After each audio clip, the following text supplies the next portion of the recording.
el professorat de pedagogia terapèutica en els àmbits. En aquest vídeo donarem resposta a les següents preguntes.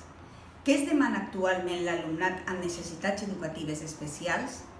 Com dur a terme un canvi en la resposta educativa a l'alumnat?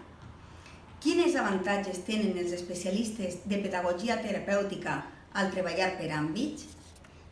L'educació actual, més que mai, advoca per una educació inclusiva, que comprenga a tot l'alumnat per igual, independentment de la seva situació social, econòmica o cognitiva.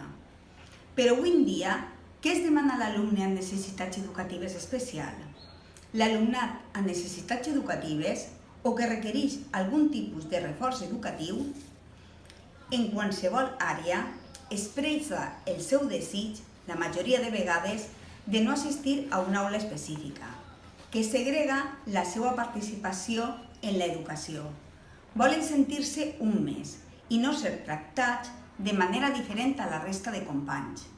En l'educació actual pretenem implantar una educació no segregadora, donant pas a una educació inclusiva. Com dur a terme aquest canvi? En primer lloc, es requereix un canvi en les estratègies metodològiques. Però com fer aquest canvi per a que el nostre alumnat, cada vegada més divers, es beneficie de tots els recursos? Una de les respostes està en la implantació d'un aprenentatge per àmbits i dins de l'aprenentatge per àmbits, el basat per projectes com fem a l'IES Font de Sant Lluís.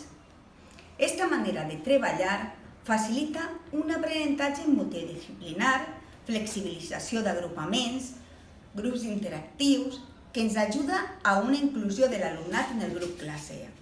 En l'IES Font de Sant Lluís, l'especialista en pedagogia terapèutica i els alumnes amb necessitats educatives especials estan integrats completament en el grup classe.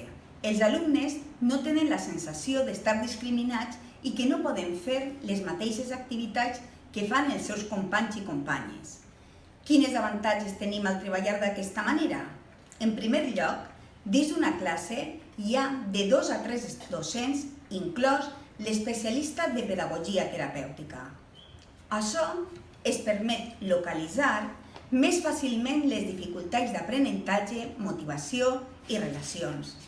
L'especialista de pedagogia terapèutica no dona suport simplement a l'alumnat amb ACIS, també a tot aquell que requereix un reforç en un determinat moment. Per tant, l'alumnat veu l'ajuda que es dona com algo completament normalitzat. La coordinació entre professorat és real i es dona amb una major fluïdesa i els problemes que sorgeixen en l'aprenentatge poden ser solucionats d'una manera immediata.